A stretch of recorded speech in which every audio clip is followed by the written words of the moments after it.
د ښار د لیونو سره بلا بلا کیسې دي.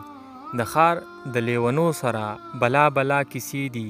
د کلي د شپونکو سره بلا بلا کیسې دي. چې ولې دوی د امن نه نفرت شو خدای خیر کړي. چې ولې دوی د امن نه نفرت شو خدای خیر کړي. د کام د پښتنو سره بلا بلا کیسې دي. سلامونه او نیکې هیلې احترامات مې ومنئ. ګرانو ملګرو، ستاسو ورور ستاسو قربا واحد افریدی ما. پروګرام نوم دی پټ لالونه، او په پټ لالونو کې موږ سره ښاغلی یو نوی شاعر مطیع الحق شینواري. ګرانو ملګرو، مطیع الحق شینواري صاحب ته راغلي یو، شاعري به ترېنه ریکارډ کوو ستاسو دپاره. خو ټولو نه اول چې موږ د مطیع صاحب ژوند وپوښتو چې ژوند یې څنګه تېرېږي، او بیا ورسره لنډه پېژندګلو وکړو. سلامونه مې واخلئ مطیع. وعلیکم السلام وحید، مننه. مطیع صاحب دا راته ووایه چې ټولو نه اول ژوند مو څنګه تېرېږي، او خپله لنډه پېژندګلو وکړو. الحمدلله جی ژوند خو ډېر ښه تېرېږي. زه جی بیسیکلي خواجه خیل سره تعلق لرم، خو دې وخت چورلکي ګل آباد کې پاتې کېږم.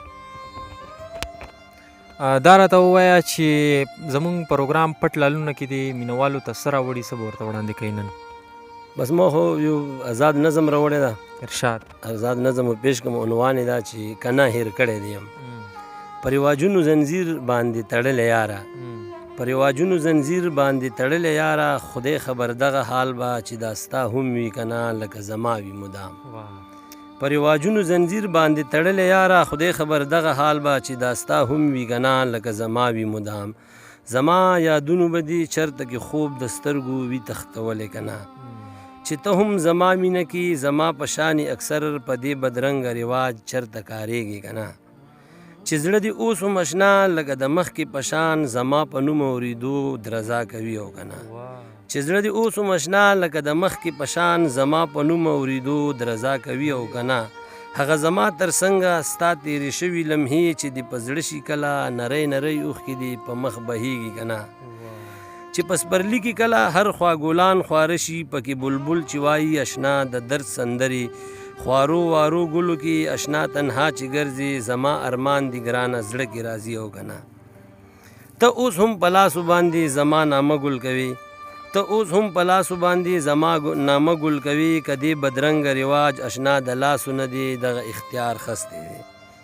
ته اوس هم په لاسو باندې زما نامه ګل کوي، که دې بدرنګه رواج اشنا د لاسو نه دی دغه اختیار خستی دی. اشنا په نیمه شپه کې چې خاموشي خوره شي، اشنا په نیمه شپه کې چې خاموشي خوره شي، چې تنهایی خوره شي، چې ناصافي دی نظر په پړه کېدونکي سپوږمۍ لګي نو څنګه اشنا زه در یادېږم که نه.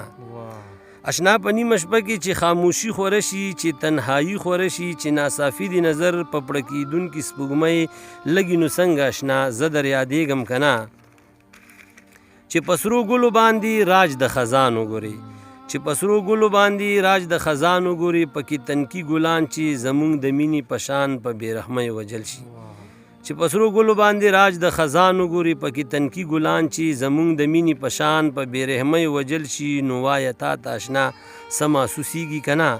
دې قتل عام کې اشنا زما بې کچه مینې یو کتل شوی تصویر تا ته ښکارېږي که نه، که نه هېر کړی دی یم، که نه هېر کړی دی یم. باران وریږي کوټه ساسي، باران وریږي کوټه ساسي، کټ په ګوټونو تاووم تا یادومه.